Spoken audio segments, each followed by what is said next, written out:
Saksikan Breaking News Kompas TV, Saudara. Sesaat lagi kita akan menyimak keterangan yang akan disampaikan oleh juru bicara pemerintah untuk penanganan Corona di Indonesia, Ahmad Yuryanto, yang akan memperbarui informasi bagaimana perkembangan kasus Corona yang terjadi di Indonesia, termasuk juga bagaimana kembali pemerintah menegaskan soal aturan physical distancing, termasuk tentunya untuk wilayah Jakarta sudah ditetapkan pembatasan sosial berskala besar. Kita simak, ini adalah visual yang kami hadirkan langsung dari Media Center Gugus Tugas COVID-19 di BNPB. Saudara, data terakhir yang kami peroleh, 2.491 pasien positif corona ada di Indonesia, yang sudah sembuh ada 192 pasien. Selamat sore. Pada hari ini saya akan menyampaikan beberapa hal terkait dengan perkembangan terkini respon pandemi COVID-19 yang kita laksanakan bersama-sama dengan gugus tugas percepatan penanganan COVID-19. Kami mengingatkan bahwa penetapan untuk bekerja dari rumah masih berlaku. Di beberapa daerah seperti DKI Jakarta telah memperpanjang kebijakan tersebut sampai dengan tanggal 19 April. Sedangkan untuk aparatur sipil negara masih akan bekerja di rumah sampai dengan tanggal 21 April. Oleh karena itu, mari sama-sama kita patuhi untuk tetap bekerja di rumah, menjaga jarak fisik yang cukup pada saat kita melaksanakan komunikasi sosial, dan selalu gunakan masker apabila terpaksa keluar dari rumah. Gunakan layanan-layanan online yang sudah kita kenal, gunakan jasa kurir yang sudah biasa kita gunakan semaksimal mungkin. Oleh karena itu, tetap tinggal di rumah. Bila tidak sangat-sangat diperlukan, tetap di rumah. Saudara-saudara, beberapa saat yang lalu Menteri Kesehatan baru saja menyetujui berlakunya pembatasan sosial berskala besar di wilayah daerah khusus Ibu Kota Jakarta. Artinya, ini adalah upaya yang lebih berskala besar terkait dengan himbauan pemerintah untuk tetap belajar dari rumah, bekerja dari rumah, dan beribadah dari rumah.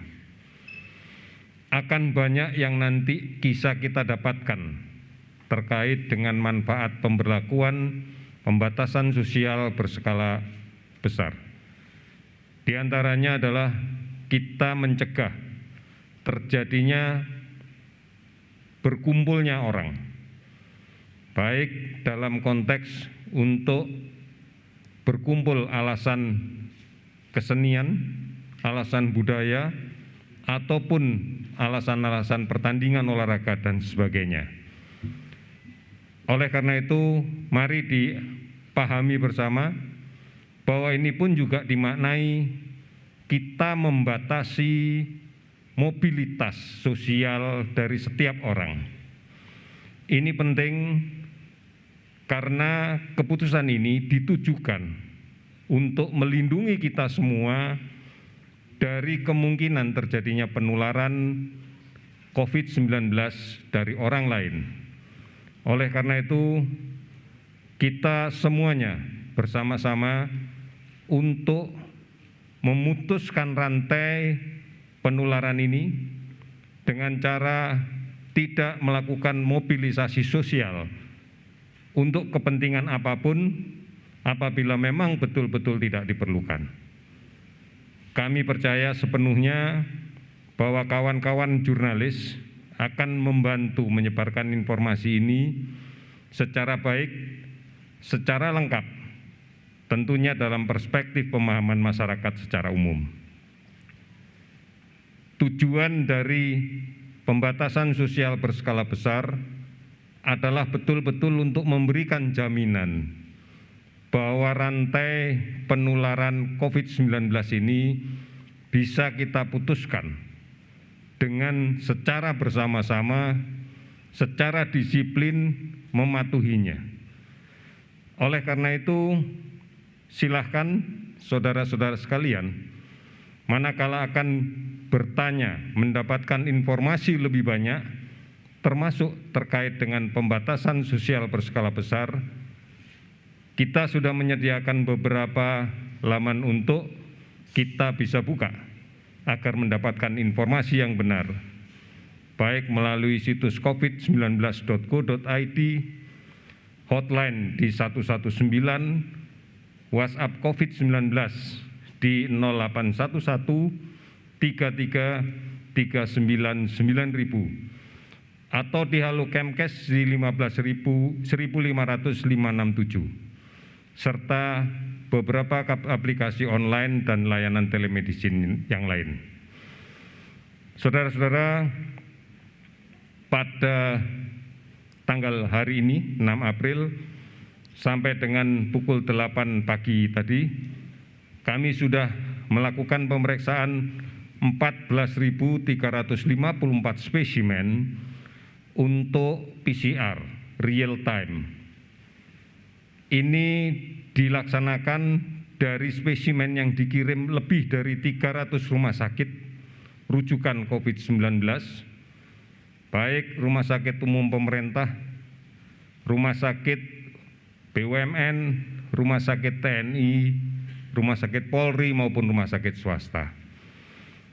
17.190 relawan medis dan non-medis telah direkrut dan bekerja bersama-sama dalam satu sistem untuk membangun upaya-upaya pemutusan rantai COVID-19 ini. Lebih dari 82,9 miliar telah diterima dari seluruh lapisan masyarakat dalam rangka untuk membantu sesama menyelesaikan permasalahan COVID-19 ini. Tentunya upaya yang kita lakukan ini bukan merupakan upaya yang bisa berjalan sendiri-sendiri. Diperlukan peran serta masyarakat, karena hakikatnya masyarakatlah ujung tombak untuk menghentikan pandemi COVID-19 di tanah air kita. Oleh karena itu, mari saya mengingatkan kembali bahwa menjaga jarak, membatasi aktivitas sosial yang memungkinkan terjadinya penularan COVID-19 ini harus betul-betul kita kendalikan. Gunakan masker, sekali lagi masker untuk semua. Hanya dengan cara ini, maka kita bisa melindungi diri kita sendiri apabila kita berada di luar rumah atau di tempat umum. Cuci tangan sesering mungkin dengan menggunakan air dan sabun minimal 20 detik. Jaga kesehatan diri. Jaga kesehatan diri. Dan kemudian jaga jarak pada saat berkomunikasi dengan orang lain. Mari bersama-sama kita lebih aman berada di rumah. Mari bersama-sama dengan keluarga kita berantas sarang nyamuk, karena ini adalah periode-periode musim pancaroba yang secara klasik akan disertai dengan munculnya kasus demam berdarah yang cukup banyak. Kita harus menyadari bersama demam berdarah dan COVID adalah sesuatu yang sangat rawan terjadi dan memiliki angka kematian yang cukup tinggi. Oleh karena itu, lebih baik di rumah, tidak melakukan perjalanan kemanapun, bukan hanya perjalanan ke kampung halaman, tapi juga perjalanan ke rumah saudara dan handetolan yang lain. Cukuplah berkomunikasi dengan alat komunikasi yang kita miliki selama ini. Oleh karena itu, ini adalah bagian dari partisipasi kita semua. Pada kesempatan yang terakhir ini, saya sampaikan juga update data kasus dari pencatatan yang kami dapatkan dari seluruh rumah sakit yang merawat COVID-19 di seluruh Indonesia pada periode tanggal 6 April pukul 12.00 sampai dengan hari ini, tanggal 7 April 2020 pukul 12.00. Kita dapatkan penambahan kasus baru confirm pemeriksaan PCR COVID-19 sebanyak 247 orang, sehingga total kasus menjadi 2.738 orang. Kasus sembuh bertambah 12 orang, sehingga menjadi 204 orang. Kasus meninggal bertambah 12 orang, sehingga menjadi 221 orang. Saudara-saudara sekalian, gambaran-gambaran yang saya sampaikan pada data hari ini menunjukkan bahwa masih terjadi penularan di luar rumah sakit. Masih ada orang sakit mengandung virus tetapi tidak merasakan dirinya sakit yang masih berada di tengah-tengah kita. Inilah yang harus segera kita hentikan. Mari kita patuh dan disiplin mencuci tangan pakai sabun dan air mengalir. Mari kita patuh dan disiplin memakai masker.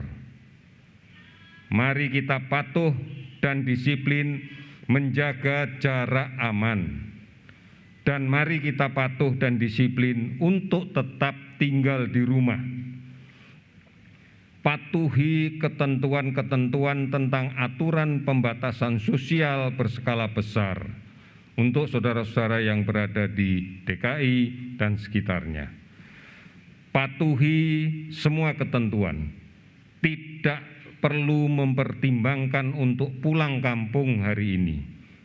Kita lindungi saudara-saudara kita yang di kampung, kita melindungi orang tua kita yang berada di kampung.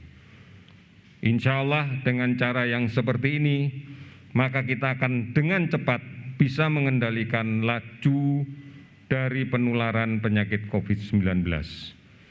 Mari kita bergandeng tangan, mari kita bersama-sama untuk melindungi diri kita sendiri, melindungi keluarga kita, melindungi tetangga kita, melindungi orang tua kita, melindungi sanak saudara kita yang berada di kampung, melindungi seluruh warga kota kita, melindungi bangsa kita. Saya yakin, kita yakin, semua yakin dan optimis. Indonesia pasti bisa, pasti bisa. Terima kasih, selamat sore.